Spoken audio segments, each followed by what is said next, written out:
어떤 사람이 얼마나 훌륭한가를 우리가 논할 때에 보통 세 가지를 가지고 평가를 합니다. 첫 번째, 그의 인품이 어떠한가. 두 번째, 그의 지혜와 지식이 어떠한가. 얼마나 박식한가. 세 번째, 그가 얼마나 대단한 기능과 기술이 있는가. 보통 이 세 가지를 가지고 사람들은 그 사람이 어떤 사람인가를 평가를 합니다.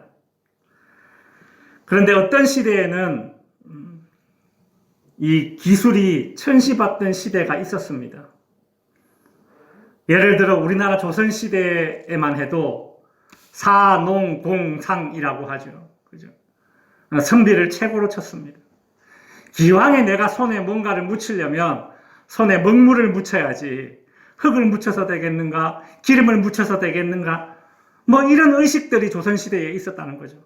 그래서 사농공상, 선비를 최고로 치고 그 다음에 농업, 그 다음에 공업, 그 다음에 산업 뭐 이런 식으로.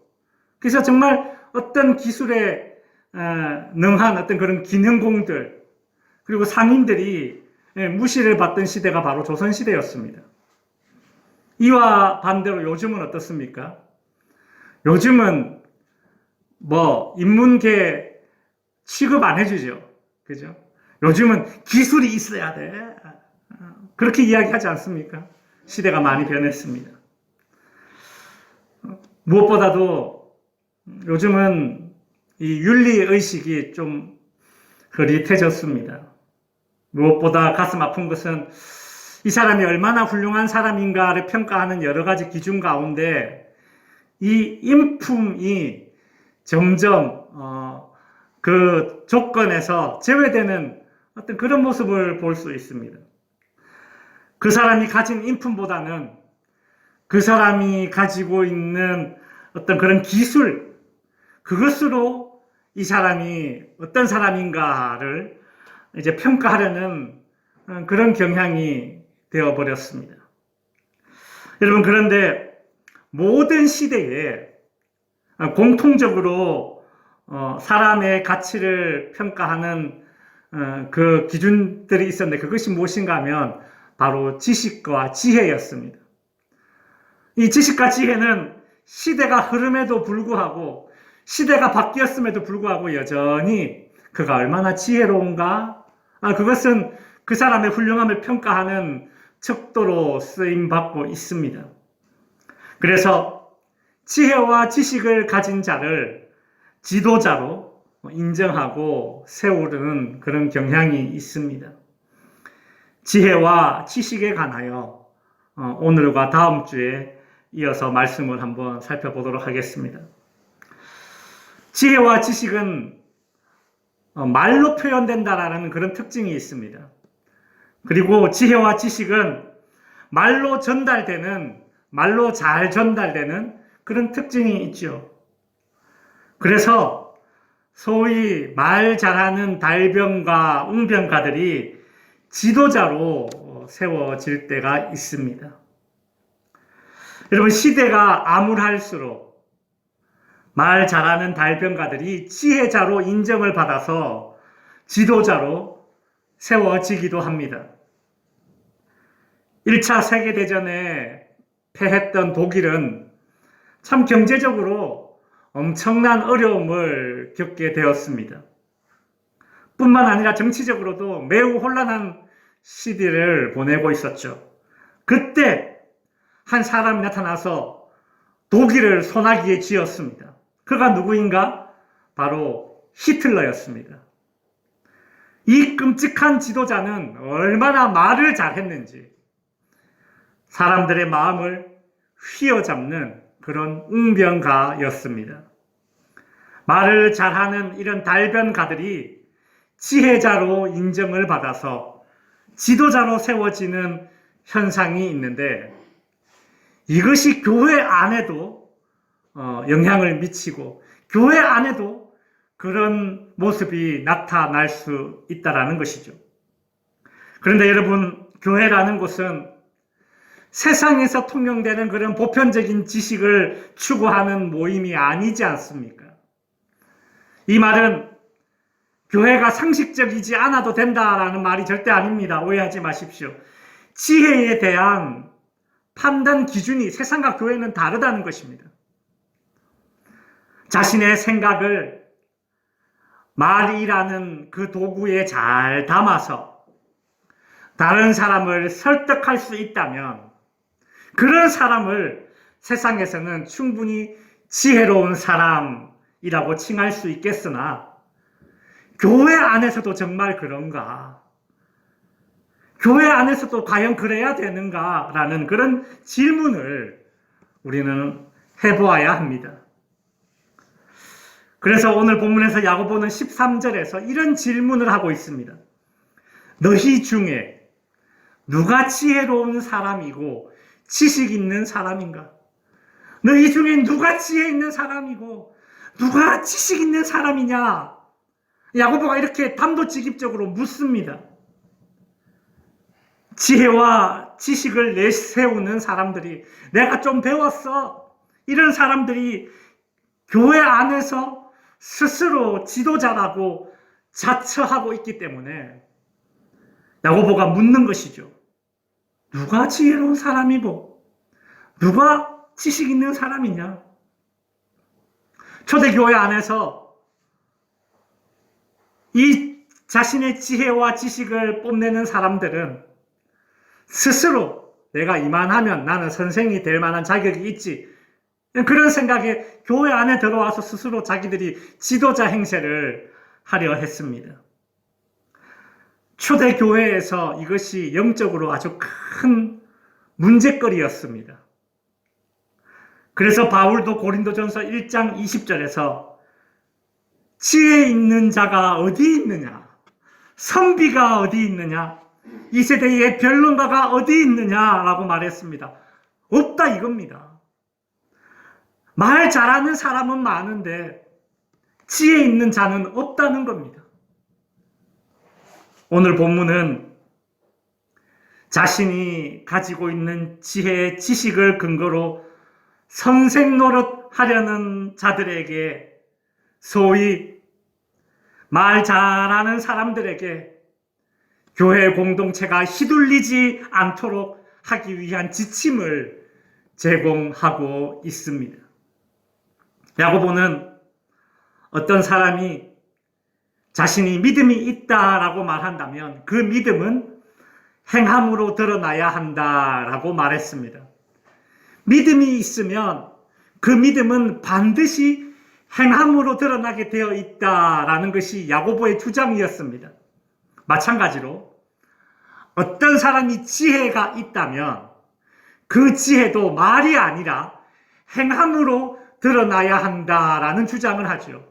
특별히 교회 안에서 그 사람이 가지고 있는 지혜는 말이 아니라 행함으로 드러나야 되는데 선한 행함으로 드러나야 한다라는 것이 야고보의 주장입니다. 우리 13절을 한번 보겠습니다. 13절에 보시면 너희 중에 지혜와 총명이 있는 자가 누구냐?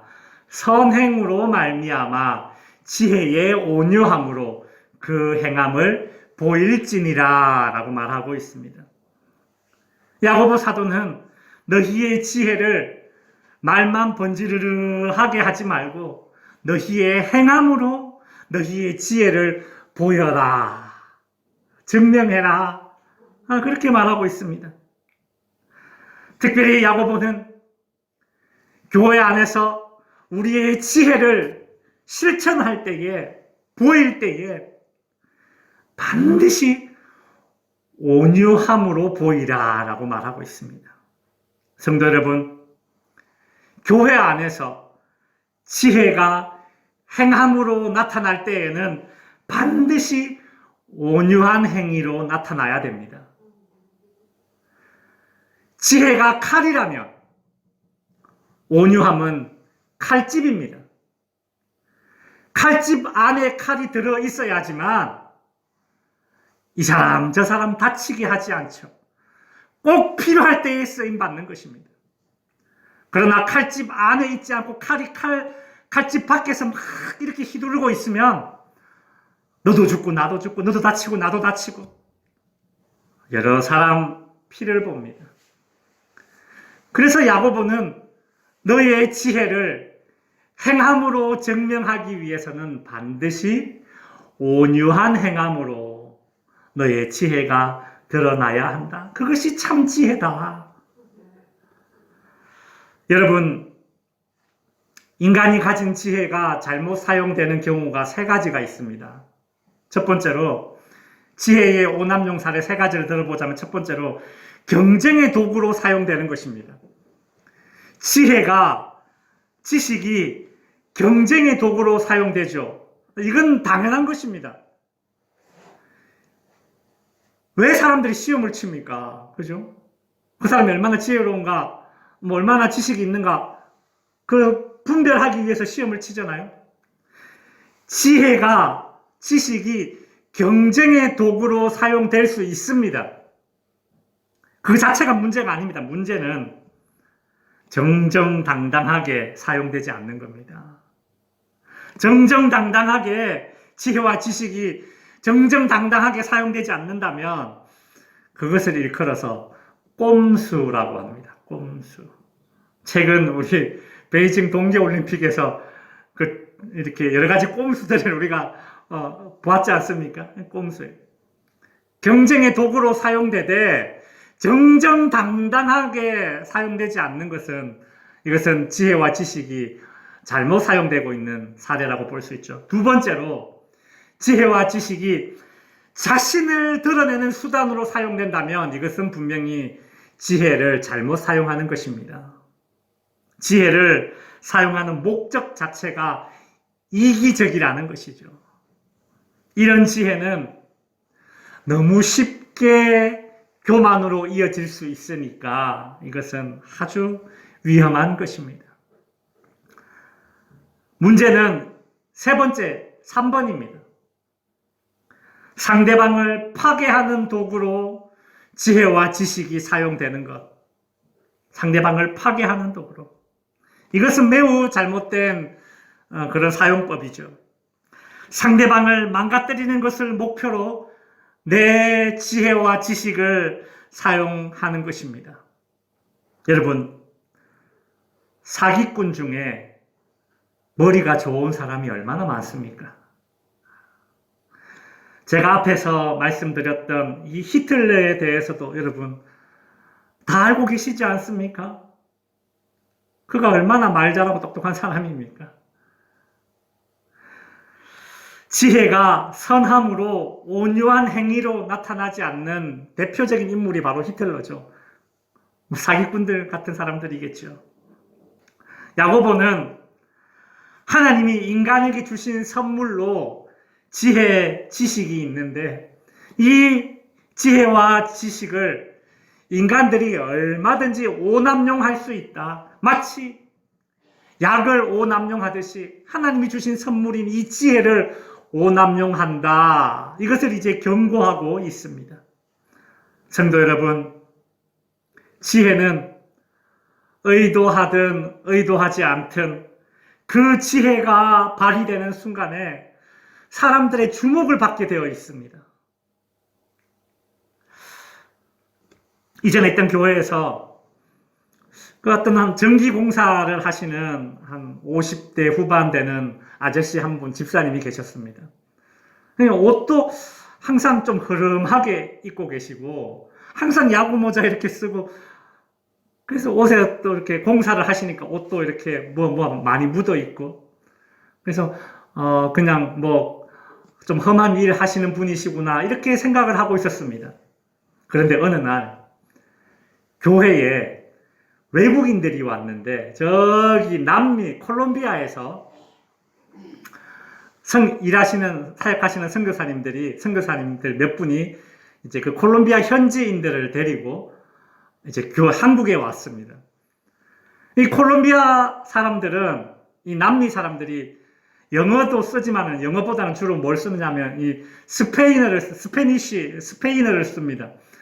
근데 우리 주변에 보면 영어는 좀 하는 사람들이 있는데 스페인 말을 하는 사람들이 없잖아요.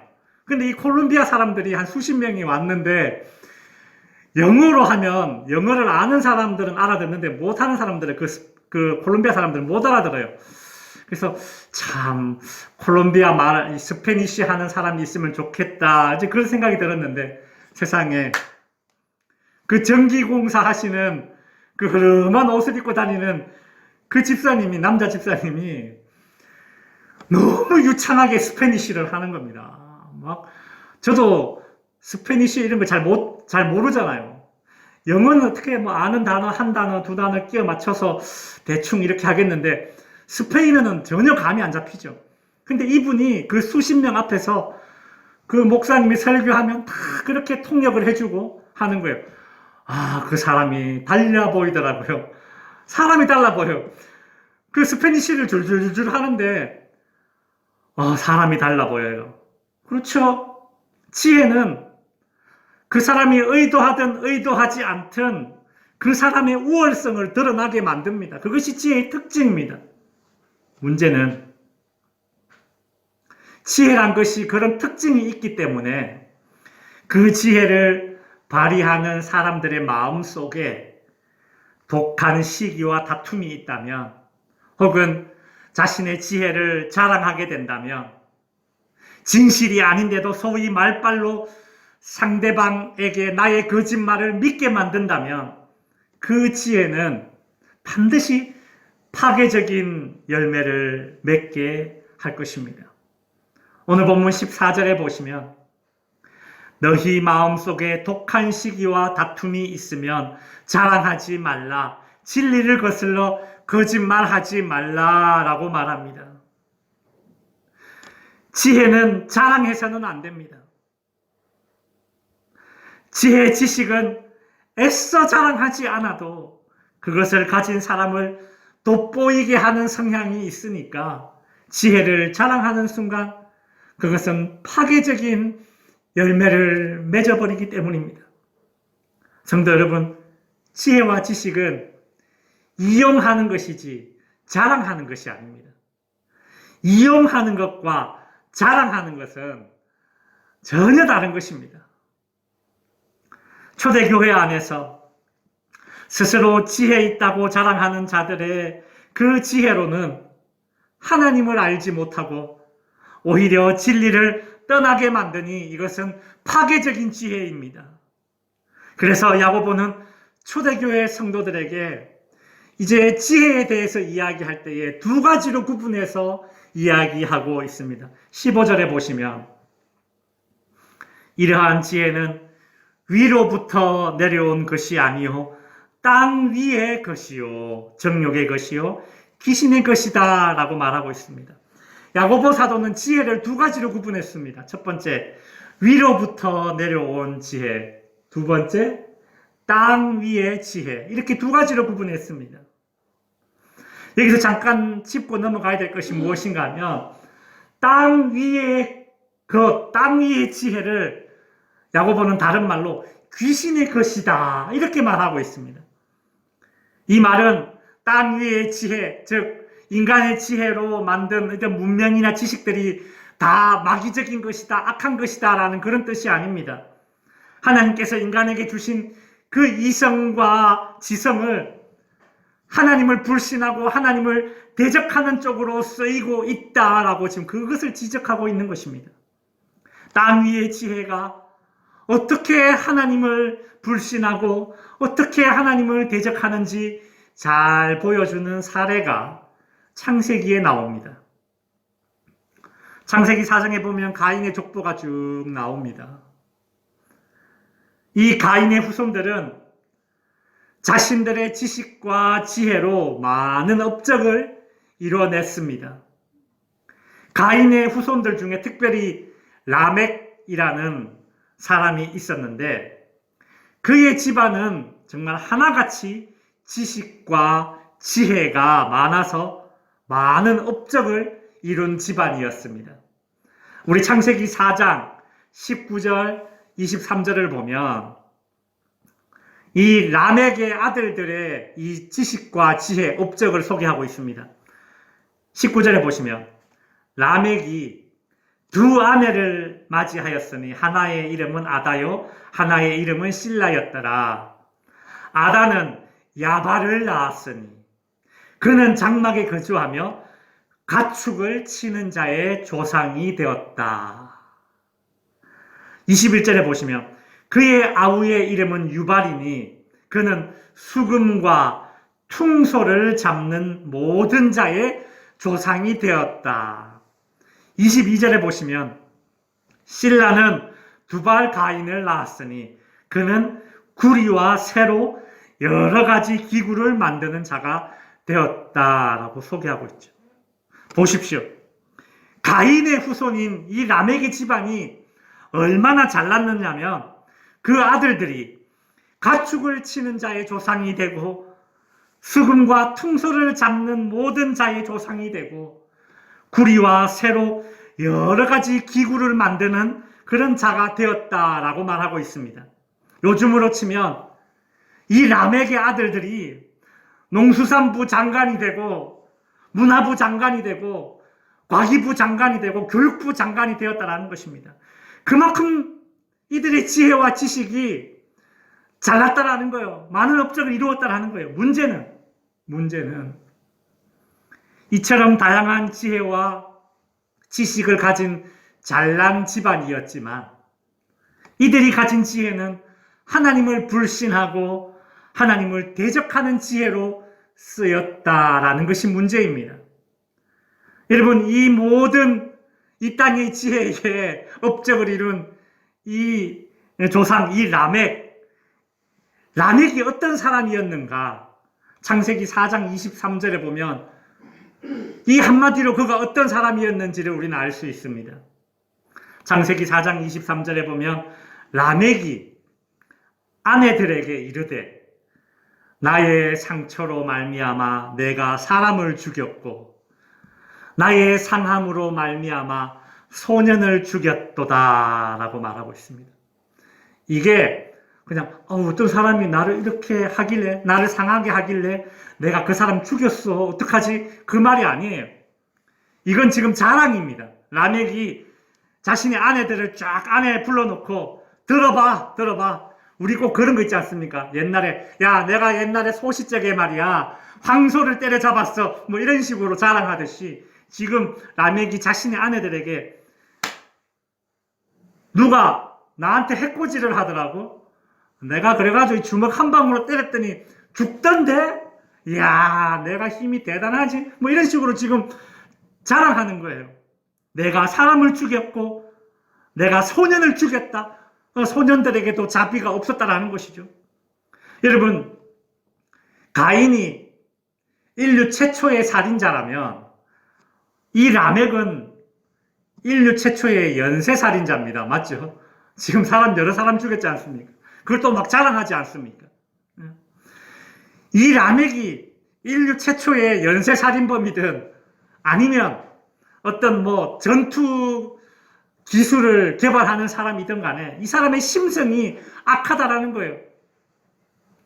라멕의 집안은 그들이 가진 그 지혜와 지식으로 많은 문명을 이루었지만 그들의 지혜와 지식은 하나같이 하나님을 대적하는 그 지혜와 지식이었습니다. 하나님이 없는 인간의 지혜가 얼마나 무모한지를 잘 보여주는 또 다른 사건이 있습니다. 창세기 11장에 보면 사람들이 모여서 높은 탑을 쌓기 시작합니다. 창세기 11장 3절 서로 말하되 자 벽돌을 만들어 견고히 굽자 하고 이에 벽돌로 돌을 대신하여 역청으로 진흙을 대신하고 또 말하되 자 성읍과 탑을 건설하여 그 탑 꼭대기를 하늘에 닿게 하자 이렇게 말하고 있습니다. 이 사람들은 탑을 쌓는 지혜와 지식이 있었습니다. 그들은 어떤 재료가 좋은 재료인지를 알고 있는 그런 건축술에 대한 지식이 있었습니다. 이들은 말합니다. 탑을 하늘에 닿게 하자. 진짜 하늘에 닿게 하자라는 말이 아니라 그렇게 엄청 높은 탑을 쌓자라는 겁니다. 그들은 이 정도의 건축술 지혜와 지식이 있었습니다. 문제는 그들은 그 지식과 지혜를 하나님을 대적하는 도구로 삼았다라는 것입니다. 창세기 11장 4절에 보시면 탑 꼭대기를 하늘에 닿게 하여 우리의 이름을 내자 이렇게 말하고 있죠. 여기서 탑 꼭대기를 하늘에 닿게 하자라는 이 말은 단순히 탑을 높게 쌓자라는 말이 아닙니다. 이 당시의 하늘은 신이 있는 곳입니다.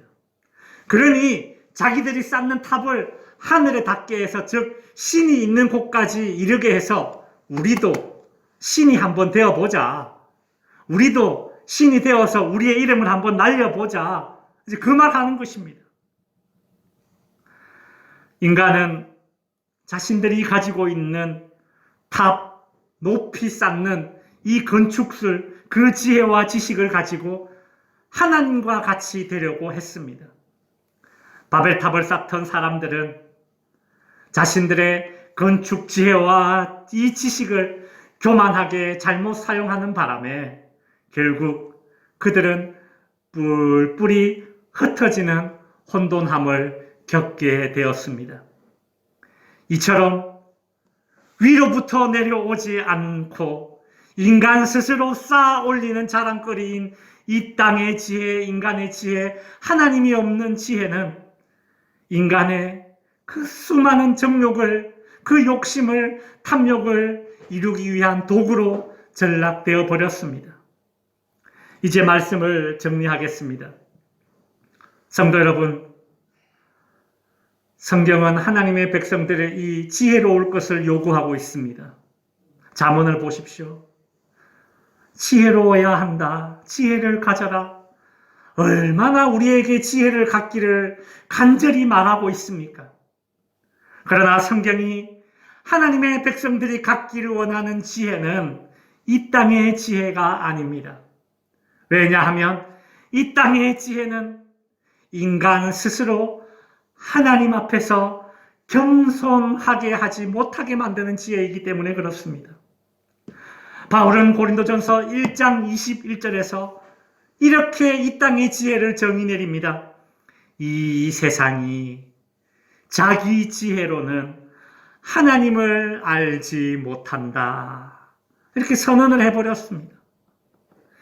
이 땅 위의 지식과 지혜는 정말 방대하고 많은 문명의 결과물들을 만들어냈습니다. 그 가운데 인간을 이롭게 하는 것들도 많이 있습니다. 그러나 아무리 잘난 지혜라 하더라도, 많은 사람들이 부러워할 만한 지식이라 하더라도 하나님의 말씀 진리를 거스른다면 그것이 아무리 대단해 보여도 야고보는 그것이 참 지혜가 아니라 그저 시끄러운 소리일 뿐이다, 소음이다, 그렇게 말하고 있습니다.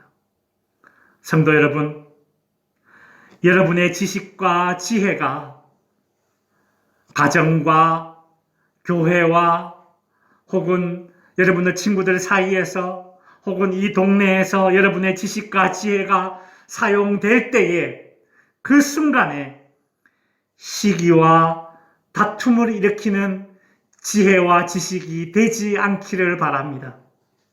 왜 하나님의 백성들이 당신의 지혜를 사용하는데 다툼이 일어나야겠습니까? 하나님의 백성들의 지혜는 겸손한 지혜가 되어서 바라옵기는 성도님들의 지혜가 쓰여지는 곳에서 화평을 이루고 성도님들의 지혜가 쓰이는 곳에서 생명을 살리는 역사가 일어나기를 주님의 이름으로 축원드립니다. 기도하겠습니다.